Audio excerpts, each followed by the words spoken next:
Hi, everybody. Welcome to It's All Right with Suzette. I'm Suzette Martinez Standring, and it's a half-hour show on the craft of writing where we feature special authors. And today we have with us Lida Sanders, a Dutch author. She wrote the book Do Not Go Gentle, and it's a family story, a family novel regarding immigrants to Milton. And she was recently featured as a speaker at the library, co-sponsored by the Milton Historical Society and the Friends of the Milton Library. And if you missed that great talk, here's your chance to hear all about her new book. Welcome today, Lida. Thank you, Suzette. It's really great. You know, I love the story of immigrants, and this particular book is very interesting because the descendants of Jelle Roos, that's Jelle, and in Dutch it's pronounced Jelle, came to Milton. So could you please tell us about your book, what it's about? It's it's about my main character. You can see him here, Jelle. He was 17 when he came to America, and also his two older brothers followed him, and they started working here first as to wash cars and as car mechanics, because in 1909 the car business started booming, and later they became private chauffeurs for wealthy Milton families. Oh, really? Yes, and well, the story follows them in their life. Jelle, he got married to also a Norwegian immigrant. She was a chambermaid for a wealthy family in Milton. And they met and they married on Christmas Eve, 1910. And a very important theme in the story is the fire that took place in 1912, because in 1911, Jelle's father in Holland, he died, and his mother came also over to Milton with sister and a younger brother. And it seemed all went well. It was a happy year, because at the end of 1911, Jelle and his wife, Bella, they announced they were expecting a baby next summer. And the baby was born. Her name was May Bella. And on the 21st of July, 1912, a terrible house fire broke out during the night on Reedsdale Road, 187. And they had their apartment on the second floor. And I spoke to a gentleman of the fire brigade, and he said it was a very tragic incident. The Milton Fire Brigade still knows about what happened. And in a couple of minutes, the house burned down, and Jelle and the baby, Bella and the baby couldn't escape, so they died. And Jelle, he did his utmost to save them. He went back in the fire many times, trying to save them, and the fire brigade men and the police officers had to take hold of him, because all he wanted to do was save his wife and child. But he didn't succeed, so they died. Well, that's really tragic. It is. And he comes over in 1907. Yeah. He's working as a chauffeur for wealthy families in Milton, and it documents the fire of 1912 on 187 Reedsdale Avenue. That's interesting. It's very tragic. And does your book follow his story? Yes. After that? Yes. His family stayed here, his mother and his brothers and sister. But he went back to Holland for a year to recover, and later he came back. And then I followed him. After 9 years, he remarried, and he had a little son with Esther. And the son, he was born in 1924. He's the link that connected me to the past. I was going to ask you about how this story started. Yeah, I found his online obituary, and there's a possibility to leave my condolences. And then we got into touch. I got into touch with the grandson of Jelle, Mr. Peter Roos and his wife Sue. Oh, and so previous to doing research, you did not know these relatives or had never met them? No. I'll show you Yes, what I please. knew. My mother died almost 4 years ago, and I found this Bible. Although it looked quite different, it almost fell apart. So you've had it rebound? Yes, I had it rebound. Aha.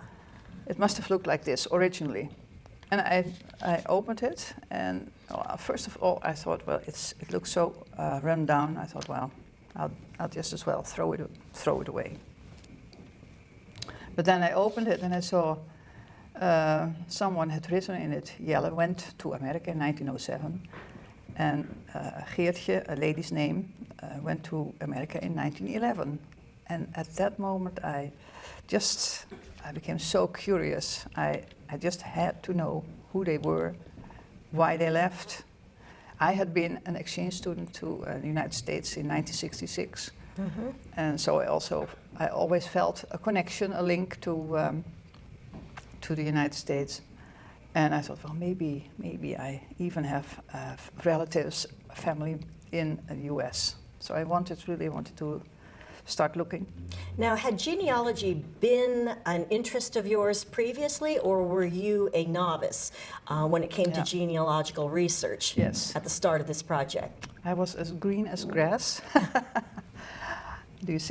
That's what we say in Dutch. No, they say that here too. Yeah.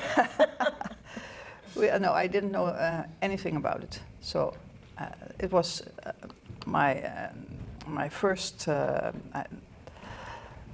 We went to archives, and I didn't know anything in about Holland. In Holland, yeah. Mm-hmm. Because first of all, I had to find the owner of this book, because she didn't. It appeared to be my great grandmother, but she didn't leave her name in the Bible. So that was the first mystery to solve. Now, where in Holland do you live? We live just north of Amsterdam. Okay. And in the days that my story starts, there were hardly any roads connecting Zaandam with Amsterdam. There was a body of water in between, and there were boats that transported people to Amsterdam. And one of the important persons in the story, but also in he became that also in my life. That's a person, my great-great-grandfather, and also Peter Roos's great-great-grandfather. And his name was Captain Willem Boot. And he had a ferry it went up and down between Amsterdam and Zaandam. And we know he was friends with the famous French painter Claude Monet. And Claude Monet, we hear a lot nowadays about refugees, war refugees. Yes. Claude Monet also was a war refugee in 1871, because Paris was besieged by the Germans, the Prussians, and he had to flee for a whole year with his wife and young child. And he came to Holland, to Zaandam, to paint. And he said, he wrote to his friends, very interesting area. I could stay here for the rest of my life to be painting. But he stayed the whole summer and made 24 landscapes and one portrait we know of, and one portrait disappeared, a painting. And that's of my great-great-grandfather, Willem Boot. And that painting must be somewhere. It will be worth millions now, today. Wow. A real Monet, but nobody knows where it is. Now, your great-great-grandfather, Willem Boot, was the mutual ancestor that ties you to Jelle Roos. Right. Yes. And so you embarked on this writing journey Yeah. to discover what happened to him after he left Holland. Did you find out what prompted him to leave everything that was so familiar behind for a new life, an unknown life in the United States? And what prompted him to head for Milton? Right. Those were the questions that intrigued me also very much. yeah, why do you do that when you're 17-year-old, or his brother was 19-year-old, and well, one of the things I found out, it's also a clue in this Bible, that told me that the father of Jelle, he was ill, and he went to a hospital, a mental hospital in Holland. Uh-huh. And I found his medical file in one of our provincial archives, because it was more than 100 years old. We could see it, and we found out his father was suffering from MS, and he was hospitalized. In the old days, people with neurological illnesses were in the same wards as psychiatric patients. Yeah. So it was the poverty, circumstances that the boys were leaving. And why did they have Milton in mind? All we know is from the Ellis Island passenger lists that the oldest brother, Simon, had a friend here in Milton, also working for a wealthy family, and he came to Milton first. Jelle went to work for a farmer in Canada first. I suppose he didn't like it a lot, because after 4 months he was in Milton and joined his brother in a boarding house somewhere in Milton. So the family started to look for each other, and also the second brother, Willem, and his wife, they came also in January 1910 to Milton. So they got together again. And later the mother, and they all came there. Well, I think that it is an absolutely fascinating story, a genealogical journey that you took, going back to Jelle's history and tying it in also with local history in Milton. And I'm very interested in the second half of this show to talk to you about what you discovered about the history of Milton itself. I think that it is such a fascinating journey when you go back in time to discover the real life stories of ancestors and relatives. And we're going to be back after a short break to talk to Lida Sanders about her new book, Do Not Go Gentle. So stay tuned.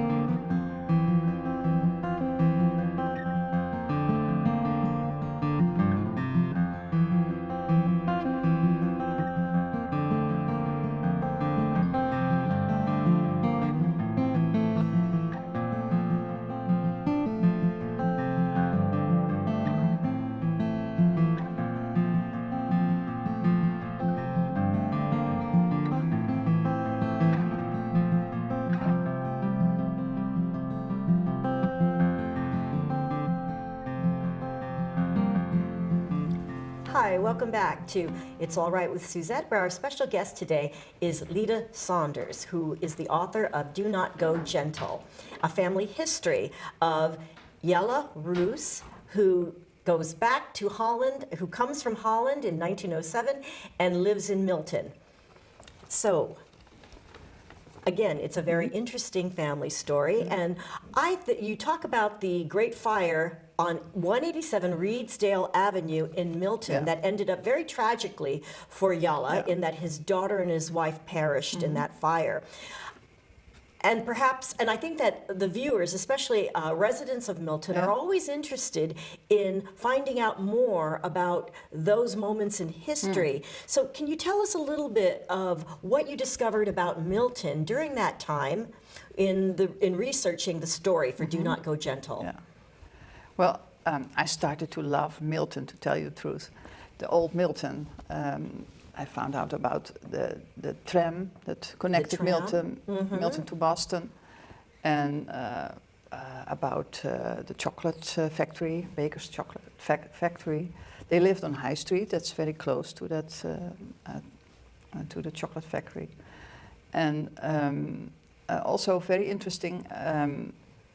I found out that when finally we connected with Jelle's grandson in New Hampshire, his wife Sue helped me a lot find information in the family archives.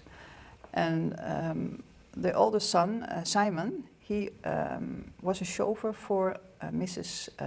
Emerson Forbes. And she was the daughter of the famous Waldo Emerson, the writer and philosopher and poet.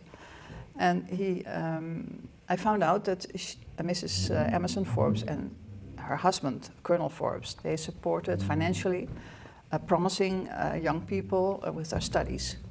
So we don't know that for sure, but I like to think she also did the same thing for Simon. He was a very talented immigrant, the first of the family to become an American. He was a Zaandam chess champion, and he studied to become a minister here. We haven't found out yet at what college, but that's what the family archives say. Now, this Emerson Forbes, is there any relation to the Forbes House Museum? Yes, I think so. She was, Colonel Forbes was, I don't remember his first name right now, but he was a member of the Forbes family, yes. That is so interesting. Yes, and what else popped up in your research? Well, many names of the streets where they lived, like 187 Reedsdale Road. They got renumbered. I only recently found out they renumbered the places. So where we thought it was, it wasn't. Okay. Because the press today, the Beth Israel Hospital is at 187, and it's on a different place. Oh, I see. Yeah. So 187 Reedsdale Road today is not the exact location that it was in 1912. Right. Oh, that's very interesting. That's very interesting. So he started off as a chauffeur. Right. And then where did his career progress from there? Well, the family, when the First World War ended, 1918, and the troops came back from Flanders and France, they came into Boston with big ships, but they also brought a terrible virus with them, and that was the Spanish flu. And now I was surprised to find in the Milton papers of those days that not much attention was given to the flu, but so many people died, millions of people died worldwide, and also in Boston, Milton. Like in Milton, in the month of November 1918, 14 young men, mostly men, died of the flu, because it was a kind of virus for young and fit adults. The Spanish flu. Yeah. And was his family affected? Yes, yes. So Simon and Willem, they were both in the beginning of their 30s. They were and it went very fast. They were victims of this flu. And in about 10 days from the start of the first signs of the sickness, that would be the end of you. Now, when you talk about Milton history, there's an agricultural side to Milton, but then you said many wealthy families also resided at that time. Can you kind of give an overview of what the demographics of Milton was like at that time? Well, all I understood was that it was a lovely area to live in, very beautiful scenery, lots of space, and there were the wealthy families with their big mansions, and the people that worked for them, like today, I suppose. But, yeah. What really fascinates me is that you were an amateur, an absolute novice, when you first began this journey of genealogical research, and yet you came up with so many interesting facts, and you seem. How did you get help? Did you go through Ancestry.com? I mean, how did you? I can understand getting things like birth records and census, but the historical facts that you dug up about Milton at the time, you know, the Spanish flu and how many perished at the time in Milton.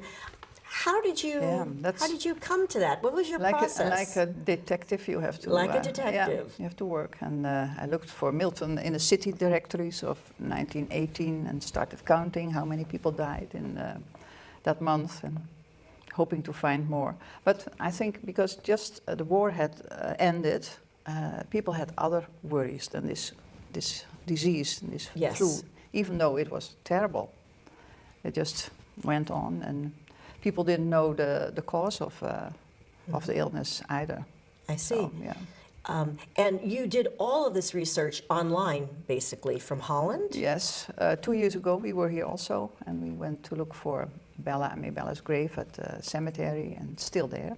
Yesterday, In Milton Cemetery? Yes. Yesterday we brought some roses for the roses, because the name Roos means rose. Oh, it does. Well, that's really Yeah. interesting. So how did you feel when you saw her grave for the first time in Milton Cemetery? Oh, yes. That was 2 years ago. Well, I felt very touched. Yes, it was covered with snow, and it was in April. Yes. Somehow it meant a lot. Yeah. And through your book and research, you've been able to connect with a lot of relatives in New England.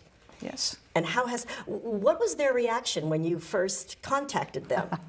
Well, you could ask them themselves, but yes, it was a very big surprise. You know, I just had an iPad for the first time. Yes. And I was still kind of clumsy, and I got this email in return of Sue Roos saying, "Well, are you then a granddaughter of Christina Booth?" She had done her homework very well. Oh. And I could say yes. And I was so excited that suddenly I put the whole message, I threw it in the trash bin on the iPad, digitally. You trashed it by accident? Yes.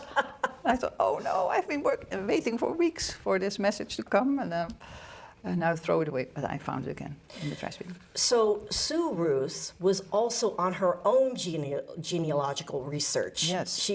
So that must have been really wonderful, because you could put together an even larger family history. So that was a great coincidence. Yes. That's fantastic. Yes. Now, Yeah. do you both have your family trees online, say at ancestry.com? Yes, we do. Yeah. Okay, so and the search continues for more information for you? Oh, and also very exciting. Yesterday, we could, with the help of someone like Dan Hacker, you know him. Oh yes, from the library, yeah. Dan Hacker, yes. Oh, he was so kind. He has helped me a lot, and he found.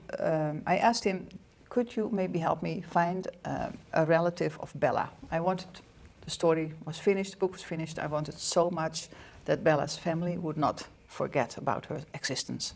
But we couldn't find them anywhere. Oh. That's the Enholm family. And Dan did. He looked up in the historic papers for obituaries, and then one day he sent me an email.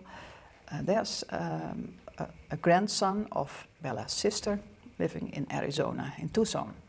Tried to contact him on Facebook, which I did. And yesterday evening he was there, all the way from Tucson. To hear you speak at the library. Yes, and I handed him a book. I was so pleased. That is so touching. Fantastic. Yes. Now, let me ask you about the writing process. You have all these genealogical facts and stories. How did you decide to tell the story? How did you was it difficult? Because I think that when a person has so many aspects to draw from, it must be difficult to kind of organize one's thoughts. How did that work for you? Well, I have been working all of my life as a social worker and a family therapist. So I wanted to write. I found myself a personal coach to help me do the writing. And I also consulted one of my teachers in family therapy, and told her about the history of this family, the trauma Jelle had experienced, and we went looking for the red thread, connecting thread. The one, for Jelle it also started with the trauma of losing his father, of this MS illness, on a young age, immigrating, losing his first wife, and that became my red connecting thread. And I wanted to make these people come alive. Yes. So I wanted to step in their shoes, and as a reader, would be like you read their diary. Oh yes. To know what they experienced. Ah, that's a good approach. Now, how long did it take you to actually write the book? About a year. The whole process took me more than 3 years, but the writing was about a year. And I wanted to connect also the present and the past. So it's the search, and it is the story itself, And it's the layer of how did the people relate to each other, how did they feel, what motivated them in their lives. And we only have a couple of minutes remaining, so let me ask you the last question. What is the best advice you can give another writer who's interested in doing a project like this? What do you feel would be most helpful for them to know? I chose this title, Do Not Go Gentle, because it's part of a poem, Do Not Go Gentle into That Good Night. By Dylan Thomas. By Dylan Thomas. And the good night is a metaphor for death. So it's also an inspiration. Go for what really motivates you, what brings meaning to your life, and make the effort. So that's what I want to say to everybody who feels the urge to write. Go do it, because it brings a lot of meaning to your life, and it's very fun, very much fun to do it. And for you, what was the big motivating factor in following Jelle Roos's life? What was the big motivation for you? It's also very personal, because I lost both my parents. I want to make a connection to the generations before me. Excellent. Realizing I didn't know the name of my great-grandfather. Realizing in 3 generations a person is forgotten. Beautiful. That's beautiful. Now, do you have a website, or how can people buy your book or get in touch with you? I have a Facebook page. A Facebook page? Community page. Lida.Sanders at Facebook. And also on Amazon, it's for sale. Amazon. Yeah. So, everyone who's interested in this book, Do Not Go Gentle, you can find Lida Sanders, and that's Lida Sanders on her Facebook page, Lida.Sanders on Facebook, and you can buy her book on Amazon. I think that anyone who's interested in telling their family history or going back into genealogy, this probably would be a great example, reading this book, on how one woman did it and was able not only to uncover her family stories, but also to set it in time and a place in history that, frankly, interests a lot of people in Milton. Yes, so I want to thank Lida Sanders for being here with us today, all the way from Holland. That's right. And when do you go back home? Next week. Next week. Yes, we have a week in New Hampshire and then go home. Well, enjoy your time in New England. Oh, thank you. And thank you so much for being with us today on It's All Right with Suzette. And we'll see you again next time. Thanks for tuning in.